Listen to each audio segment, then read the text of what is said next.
Shalom Bapak Ibu dan saudara-saudara kekasih dalam nama Tuhan kita Tuhan Yesus Kristus. Selamat Hari Paskah dan selamat bertemu kembali di YouTube saya, Pendeta Rudolf Hapasaribu Channel. Dengan dan lewat channel ini saya komit untuk senantiasa menyebarkan pengajaran firman Tuhan karena saya percaya berlandaskan Yesaya pasal 55 ayat 11 bahwa firman Tuhan yang saya dan Bapak Ibu saudara semuanya juga ikut sebar lewat apapun, termasuk lewat khotbah ini, tidak akan kembali dengan sia-sia, tetapi akan bekerja sendiri lewat kuasa dan berkat urapan Roh Kudus.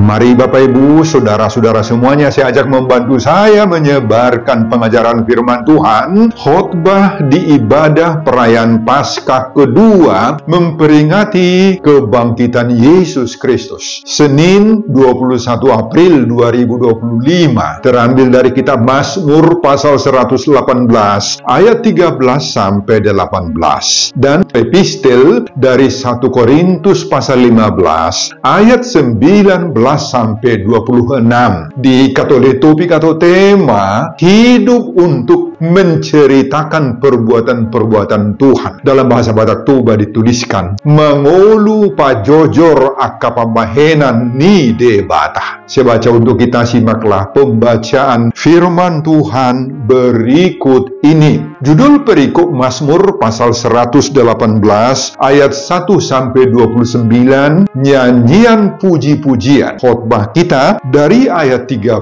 sampai 18. Aku ditolak dengan hebat sampai jatuh, tetapi Tuhan menolong aku. Tuhan itu kekuatanku dan mazmurku. Ia telah menjadi keselamatanku. Suara sorak-sorai dan kemenangan di kemah orang-orang benar. Tangan kanan Tuhan melakukan keperkasaan. Tangan kanan Tuhan berkuasa meninggikan. Tangan kanan Tuhan melakukan keperkasaan. Aku tidak akan mati, tetapi hidup.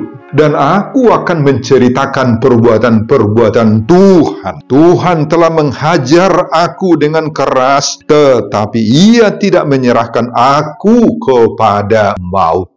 Saudara, demikianlah nats khotbah kita di ibadah perayaan kebangkitan Yesus dari kematian atau Paskah kedua, Senin 21 April 2025, dihubungkan dengan topik atau tema Paskah, hidup menceritakan perbuatan-perbuatan Tuhan, mangulu pajojor akapabahenan di debata. Saudara, Mazmur 118 ini merupakan ungkapan keriangan rohani yang tinggi sebagai arak-arakan memuji Tuhan. Penjelasan seperti itu dapat kita baca pada buku tafsiran masa kini, jilid 2, Ayub sampai Maliaki, terbitan Yayasan Komunikasi Bina Kasih atau OMF, cetakan ke-7 tahun 1999, halaman 256 dan 257. Baca itu kalau ada bukunya. Banyak dari antara penafsir menghubungkan Mazmur 118 ini dengan pesta musim rontok. Pada waktu mana Raja keturunan Daud digambarkan sedang dalam keadaan bahaya karena berhadapan dengan musuh-musuhnya. Tetapi mereka dilepaskan serta dipulihkan Tuhan. Penulis Mazmur 118 ini mewakili umat Israel yang sangat-sangat mensyukuri maka maulia tehun campur tangan Tuhan dalam segala persoalan, kemelut, masalah, dan problema hidup yang dialami oleh mereka. Semua itu menjadi nyanyian pujian yang disampaikan oleh umat Israel, baik lewat ibadah pengucapan syukur yang mereka panjatkan kepada Tuhan, atau lewat pemberian persembahan, maupun lewat hidup sehari-hari mereka. Apa pengalaman hidup yang menimpa mereka? Dan bagaimana mereka keluar dari kesesakan itu? Saudara, mereka menghadapi berbagai-bagai kemelut dan kesesakan hidup. Pada ayat 5a kita baca pemazmur bersaksi, dalam kesesakan aku telah berseru kepada Tuhan. Dalam bahasa Batak Toba dituliskan sian hagugu taduhu pajuju Jehovah. Nah, kesesakan yang dimaksudkan oleh pemazmur di sini atau gugutan menggambarkan keadaan yang sedang terjepit, terancam, mengalami kondisi hidup yang berbahaya. Hampir-hampir tidak ada lagi jalan keluar. Kemudian pada ayat 5b sampai 9, ketika disesak oleh berbagai masalah, pemazmur berseru-seru. Pemazmur berlindung kepada Tuhan dan Tuhan menjawab dia. Seluruh umat tidak takut lagi kepada musuh-musuh karena Tuhan berada di pihak mereka. Apa yang dialami oleh mereka lagi? Pada ayat 10 sampai 12, mereka dikepung oleh berbagai-bagai masalah. Segala bangsa mengelilingi aku, kata pemazmur pada ayat 10. Mereka mengelilingi aku seperti lebah. Ayat 12a. Coba bayangin Bapak Ibu, lebah mengelilingi mereka, pasti akan menusuk mereka. Mereka menyala-nyala seperti api duri. Ayat 12b. Nah, tetapi demi nama Tuhan, kata pemazmur, sesungguhnya aku pukul mereka itu mundur. Ini kesaksian pemazmur Bapak Ibu pada ayat 12c.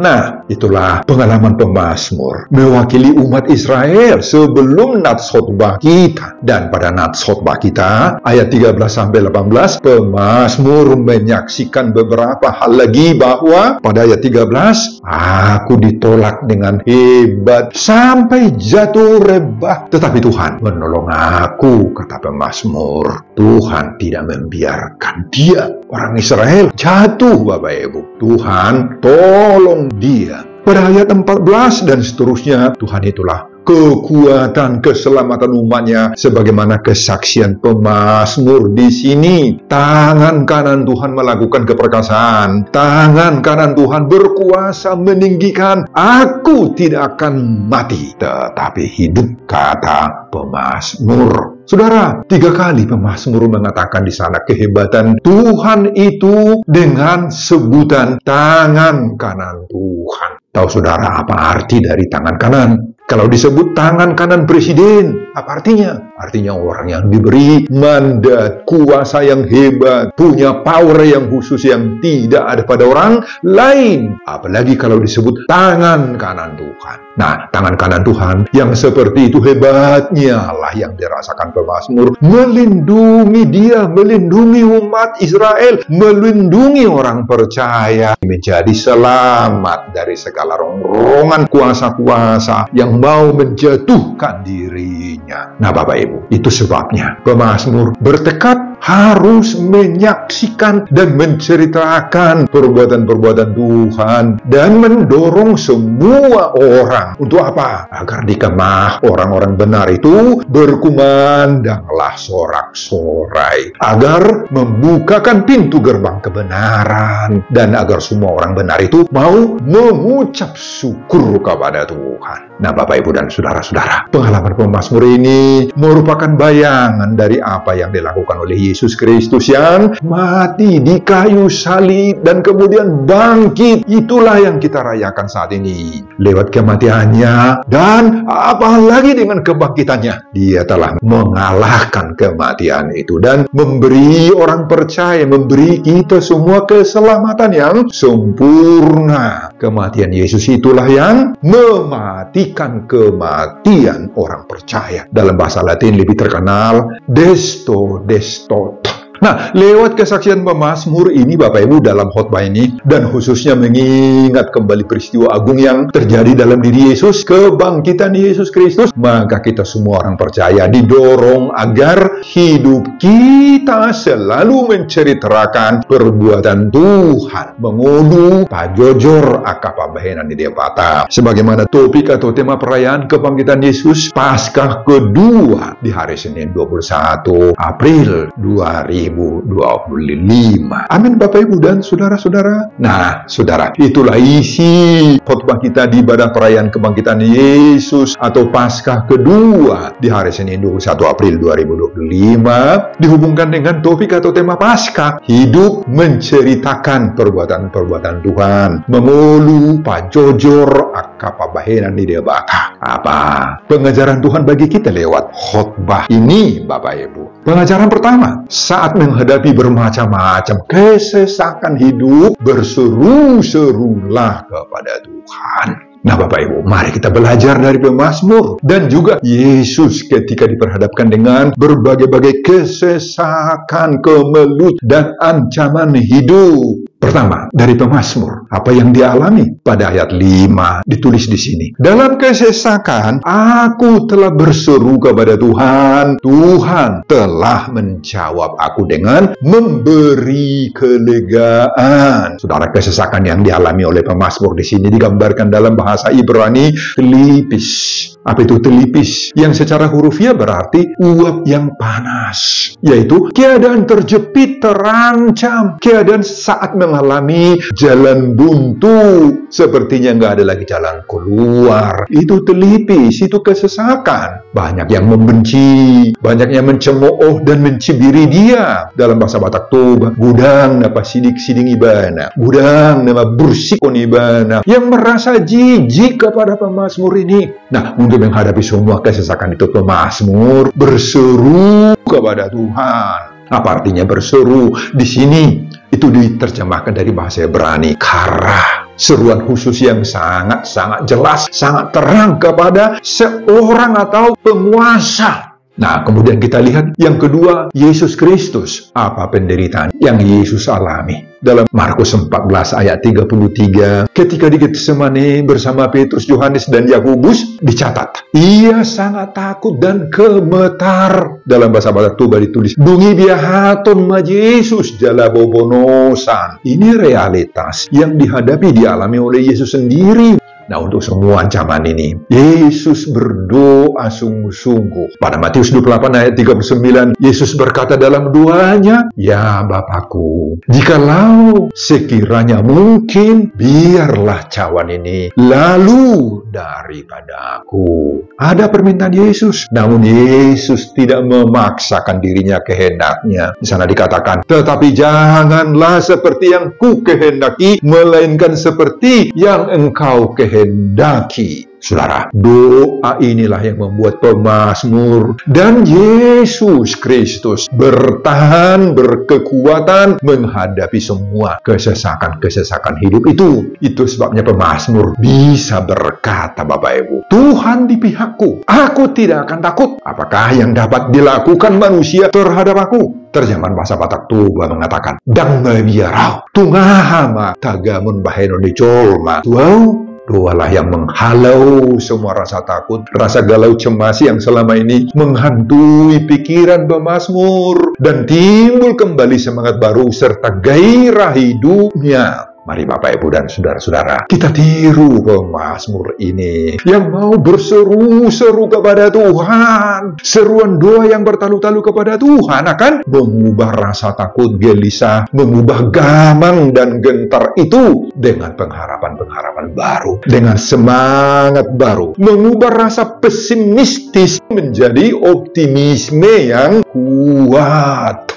Wah, jangan bersandar kita, Bapak Ibu, kepada pikiran kita, akal budi kita, atau bahkan menggunakan uang yang kita miliki. Kita yakin dan percaya Tuhan akan mendampingi kita dalam berbagai-bagai kemelut dan ancaman-ancaman hidup ini. Tuhan akan memberi penguatan bagi kita dalam kelemahan dan ketidakmampuan kita. Tuhan akan membuka jalan-jalan baru agar kita bisa keluar dari jalan-jalan buntu.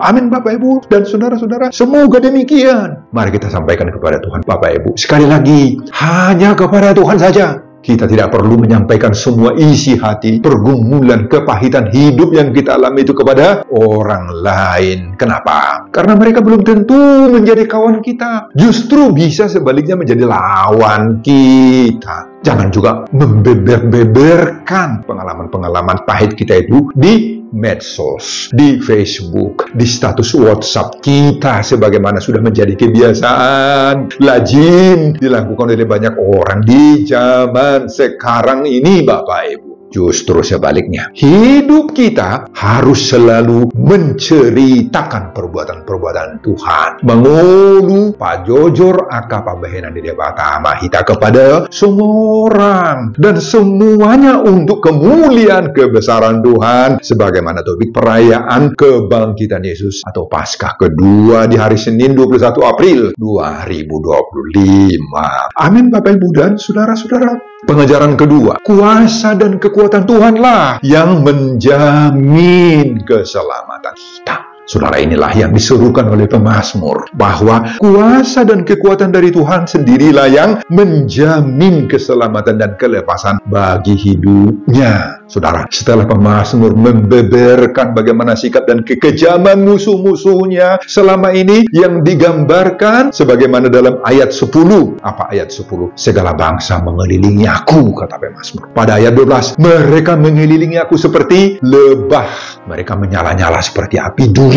Pada ayat 13, pemazmur menyaksikan bahwa dia ditolak dengan hebat sampai jatuh rebah. Tetapi semua yang mengelilingi dan berusaha memberangus, mematikan hidup pemazmur itu, dia pukul mundur.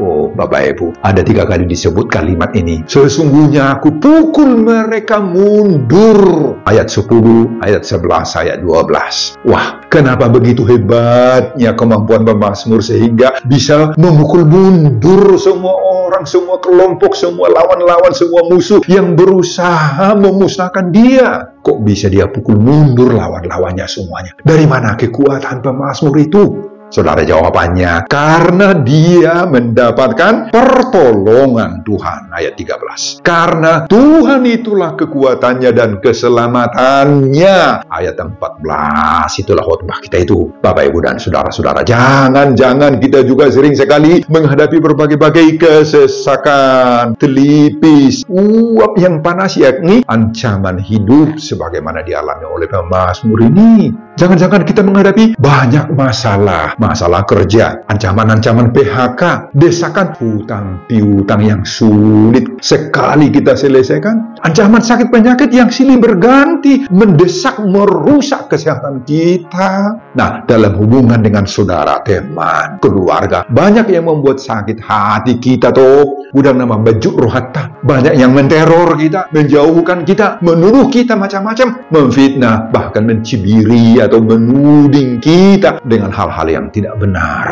Banyak. Apapun kita katakan, Bapak Ibu, apapun yang kita ucapkan, apapun yang kita sampaikan, selalu dipandang oleh banyak orang salah, Bapak Ibu. Bisa saja itu oleh istri, oleh suami, oleh orang tua, dan oleh orang lain. Bisa saja. Semoga tidak demikian. Apapun yang kita usulkan di saat sermon, contohnya di saat rapat-rapat huria, di saat membicarakan program-program huria, demikian juga dalam kumpulan-kumpulan persahutaon, arisan marga. Nah, bisa saja banyak orang yang memandang kita sebelah mata. Bisa saja banyak orang yang mensepelekan apa yang kita sebut, kita usulkan, tidak dihargai sama sekali. Oh, bisa saja Bapak Ibu. Jangan rendah diri. Nah, saudara, inilah wujud, bentuk, atau ragam telipis kesesakan yang kita alami saat ini. Nah, dalam menghadapi kondisi telipis atau kesesakan seperti itu, apa yang harus kita lakukan, Bapak Ibu? Jalan mana yang harus kita tempuh? Nah, jujur kita akui, gak bisa melawan mereka. Mereka pasti jauh lebih kuat daripada kita. Jadi bagaimana? Dibiarkan saja begitu, sehingga hati kita ini terpukul, kemudian stres, madele, frustrasi, dan mungkin juga jatuh rebah, gadap, lumpuh. Nah, harus seperti itu? Atau mungkin mencari perlindungan dari orang-orang pintar. Minta jampi-jampi, jimat-jimat, ula-ula nidatu. Pakai benda-benda magic yang sudah diisi kekuatan gaib. Itulah jimat-jimat untuk melawan mereka? Oh, no, Bapak Ibu. Jangan lakukan itu, Bapak Ibu, jangan.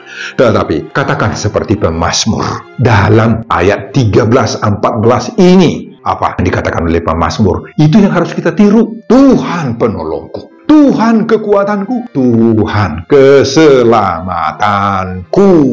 Dan kemudian Tuhan akan menjawab kita dengan memberi kelegaan. Percayai ini Bapak Ibu. Dengan kuasa Tuhan kita akan berani bersaksi, sesungguhnya aku pukul mereka mundur. Amin Bapak Ibu dan saudara-saudara. Nah, itulah pengalaman kesaksian dari pemazmur, dan itu juga bisa terjadi dalam diri kita. Bisa kita menang. Nah, perbuatan-perbuatan Tuhan inilah yang harus kita ceritakan kepada orang-orang lain, agar orang-orang lain juga yang juga seperti kita menderita, mengalami kesesakan, agar mereka mau mengandalkan Tuhan dalam kemelut hidupnya, dalam berbagai-bagai kesesakan yang dihadapi oleh mereka. Sebagaimana tema perayaan Paskah kedua 21 April 2025 ini, hidup menceritakan perbuatan-perbuatan Tuhan. Mengulu pajojoran akapa bahena di debata. Dan semangat orang itu bisa akan timbul lagi, akan bangkit lagi sesudah kita ceritakan perbuatan-perbuatan Tuhan itu. Kekuatan mereka akan muncul lagi karena kuasa kebangkitan Yesus ada bersama kita. Amin Bapak Ibu dan saudara-saudara. Pengajaran ketiga, syukurilah segala kebaikan Tuhan yang kamu terima.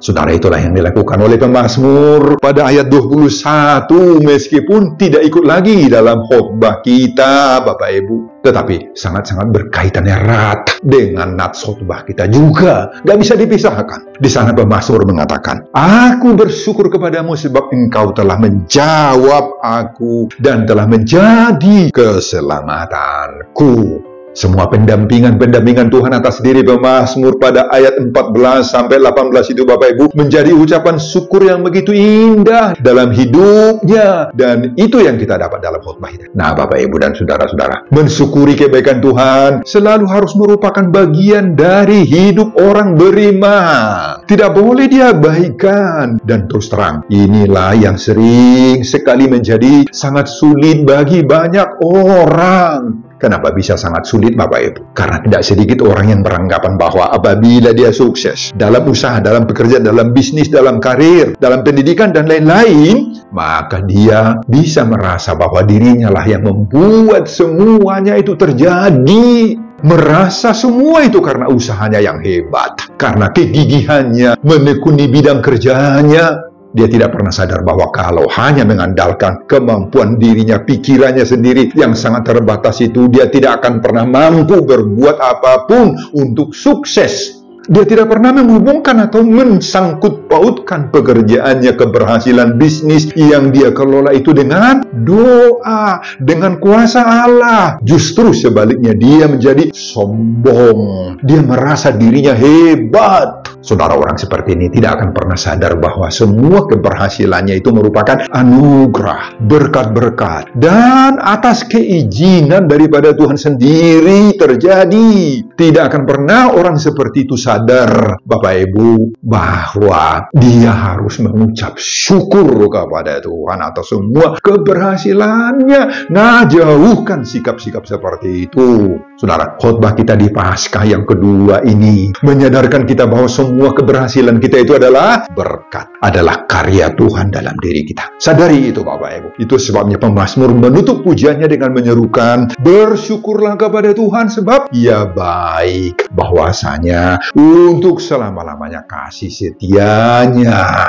Saudara, sebagai orang percaya, sepatutnya lah kita bersyukur karena kita memiliki Tuhan Yesus yang bukan hanya sekedar Allah kita, namun Dia adalah Bapa dan Gembala yang baik bagi kita. Ada banyak sekali berkat-berkat Tuhan Yesus, berkat Allah yang harus kita syukuri dalam hidup kita, Bapak Ibu. Banyak sekali berkat-berkat Tuhan, tidak selalu dalam wujud material seperti memiliki banyak uang, memiliki banyak harta, memiliki kekayaan yang melimpah. Meskipun itu adalah bagian daripada berkat Tuhan, tetapi tidak selalu dalam bentuk-bentuk seperti itu. Berkat-berkat Tuhan juga dalam wujud tubuh yang sehat, keluarga yang harmonis, anak-anak yang terus bertumbuh, berhasil dalam meraih gelar pendidikannya, berhasil juga mendapat pekerjaan yang sesuai dengan jenjang pendidikannya, hingga jodoh yang diinginkan. Demikian juga bisnis Anda, usaha-usaha, tiga-tiganya, jualannya, kedainya yang memberi untung yang lumayan, dan sebagainya. Itu adalah berkat-berkat Tuhan.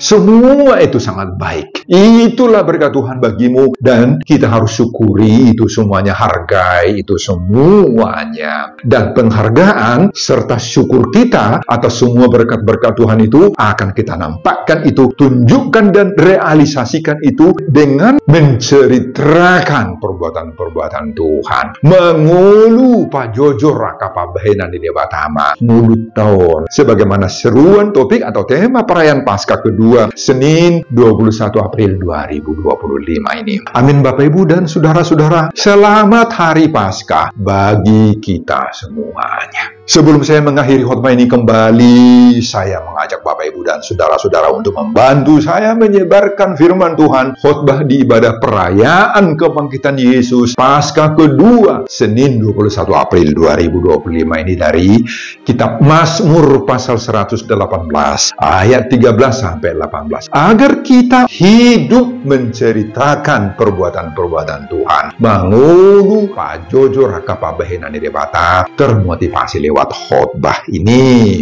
Simak juga video-video khotbah saya yang lain agar Bapak Ibu dan saudara-saudara memiliki sentuhan dan pemahaman rohani yang semakin diperkaya. Buka di YouTube saya, Pendeta Rudolf Hapasaribu Channel. Selamat mengikuti ibadah perayaan Paskah kedua Senin 21 April 2025. Buat kita semuanya, Tuhan Yesus memberkati kita. Salam Horas. Amin. Bapa, terima kasih untuk firman-Mu yang sungguh-sungguh memberikan kekuatan kepada kami, mendorong kami agar kami tetap dan senantiasa mensyukuri semua berkat-berkat Tuhan yang Tuhan sudah berikan kepada kami. Dalam banyak hal, Engkau sudah memberkati hidup kami, dan Engkau sudah memberikan kepada kami kemampuan menghadapi segala tantangan, pergumulan, dan permasalahan hidup. Terima kasih Tuhan untuk jamahan firman-Mu buat kami. Biarlah Tuhan menyentuh hati kami, pikiran kami, roh jiwa kami lewat khotbah yang saya sampaikan ini,